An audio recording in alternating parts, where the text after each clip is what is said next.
This enemy, they don't wear a uniform. They're moving fentanyl by the truckload. I want you to look at the contraband that's in front of me. We have 20 kilograms of fentanyl that's in front of me on this table. That's enough to kill 10 million people. The work that we do is to protect people and make sure that we remove these weapons and drugs off of our streets and hold those criminals accountable who would go forward and continue to use that to harm individuals. Cartels are now officially in the Pentagon's crosshairs. And it's not just the wall anymore. Trump ordered the kill shot. The days of local drug busts and random motels, they were fun, but that's Breaking Bad stuff. Trump wants to take the fight to El Chapo's front yard. We're talking about sending military forces to fight against the drug cartels in Latin America.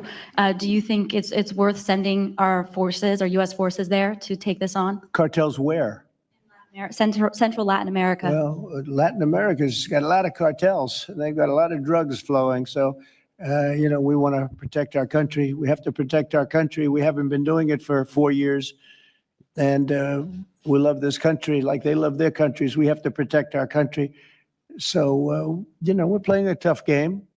According to the New York Times, behind the scenes, Trump's moving all the pieces into place to pull this off. Mexico's got a big problemo. Yep. Yes, but it has nothing to do with Mexican territory. It has to do with their country. It does not involve our territory. Yes, it does. Yes, there's a cartel pretty much running rampant in Mexico. Actually, the people of Mexico has been subjugated to, well, honestly, the horrors of the Mexican cartel because, well, I'm gonna be rude. I'm not gonna say it's because you have a female leader, but I'm gonna say that you have a failed leadership in your government. I mean, these guys don't do ish about the cartel. Mexico has an army. They don't use it against the cartel that like low-key subjugates the Mexican people, and then that transport drugs over here in America. Well, actually, a lot of people leave Mexico because of the cartel. So please tell us again why we can't come in y'all land to, F up the cartel that's causing, well, I'm gonna be real with you, a drug problem in our land, and it's terrorizing y'all people. Actually, why don't y'all fix it? So it would be within the United States? Within the United States, exactly. El Presidente doesn't comprehende. This isn't a Mexican standoff. This is an order. The CIA is already flying surveillance drones over Mexican territory, gathering intel on the battle space. And Trump's not sending... Here's the thing, though. It's like, what y'all gonna do about it? No offense to Mexico, but really, what are you gonna do about it? You won't even solve the terrorists in your own damn country. What the hell you gonna do if we go ahead and bomb these guys for you? What you gonna do about it? Nothing, because you won't even do nothing to the terrorists in your own country. I'm not saying that American army is terrorists, but I mean, if you're gonna get mad about people shooting in the streets in your land, I mean, the cartel was doing it way before us. Diplomats. He's sending Hegseth, maybe with a new title. Secretary of Defense, Secretary of War, Department of Defense, Department of War. Well, that's what it was for many, many years. You gave me that knife hand, Will. We'll see. Stand by. I don't get in front of the commander-in-chief on that. But our job is to ensure our enemies know exactly what they will do to them if they threaten us, up to and including total war. So we'll be prepared. Stand by. There might be some news on that. This is about protecting the homeland from groups like the Sinaloa cartel. Yep. They import fentanyl from China and traffic it into the United States. Look at that. Trump designated them terrorists. And if they get cute, they're getting Soleimani'd. You know who did the roadside bomb, right? Soleimani. Where is he? Where is Soleimani? Oh, wow. Former U.S. Army Special Forces and president of World Strat, Jim Hansen. Jim, what kind of operations do you envision happening in Central and South America in this cartel war? Jesse, I don't think anybody would be more thrilled than me to watch some helmet cam footage of a bunch of JSOC pipe hitters rappelling out of helicopters and stacking cartel members like cordwood. Now, that's the ultimate. Damn. I don't know that we'll probably open with that. There's likely to be a lot of increased surveillance. There may be some raids to pick up some people to arrest and put on trial. There'll be some interdiction off the coasts. The Navy can cover a lot more territory than the Coast Guard can, and together they can cover both the exfil from Central and South America. Nah, we aren't on. He said, look, man, we'll get the Navy to cover the Coast Guard so these guys can't do their boats and human trafficking and drug trafficking on the boats. We're going to go ahead and cut that off.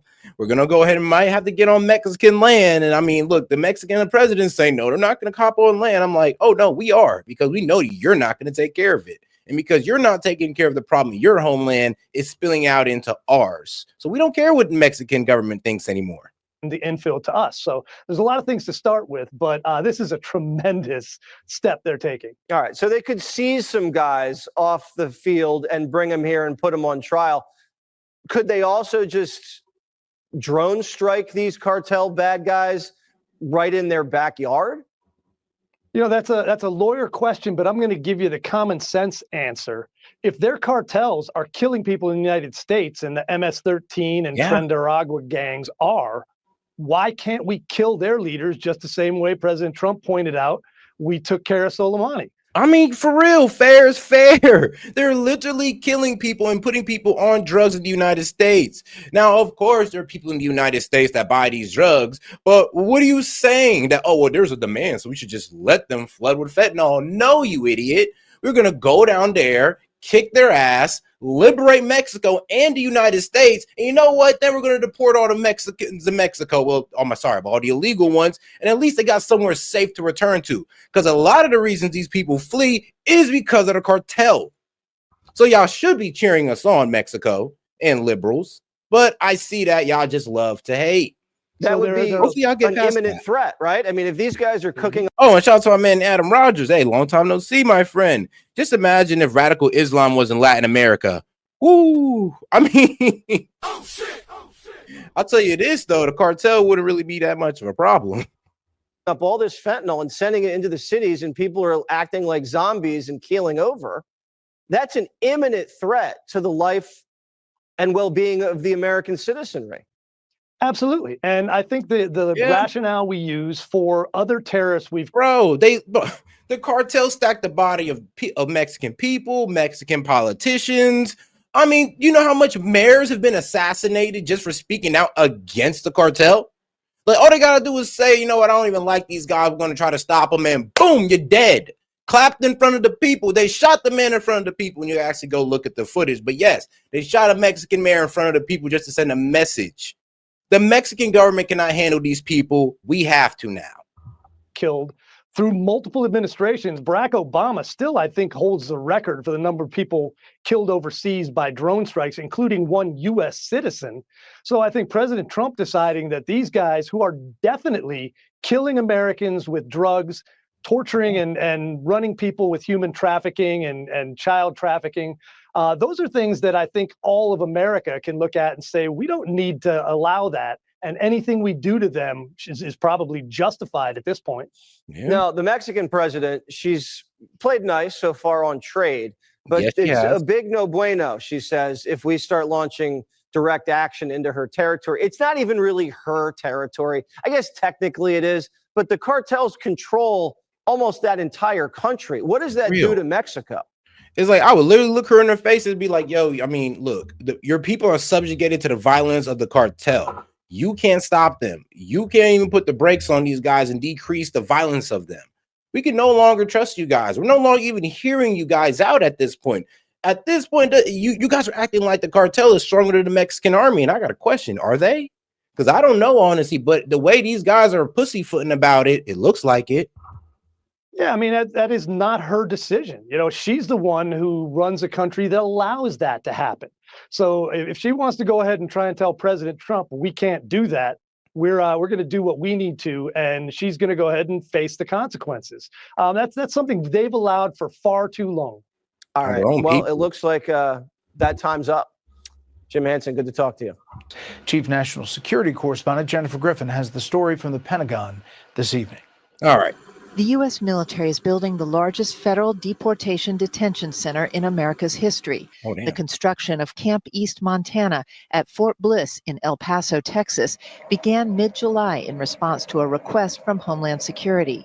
Pentagon Press Secretary Kingsley Wilson defended the use of the military base to initially detain 1,000 migrants awaiting deportation. Once DoD achieves initial stand-up, we will finish construction for up to 5,000 beds in the weeks and months ahead. Upon completion... But all right, now let's get on to the left side of media on some real...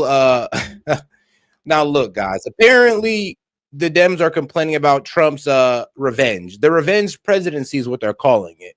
And I'm just looking at them like, all right, isn't this kind of crazy how you went after him during his presidency? You went after him while Biden was president, while he was just trying to run for president. And then you expect nothing to happen? I mean, you ain't never heard of karma or what goes around comes around. You ain't never heard that saying, Dems?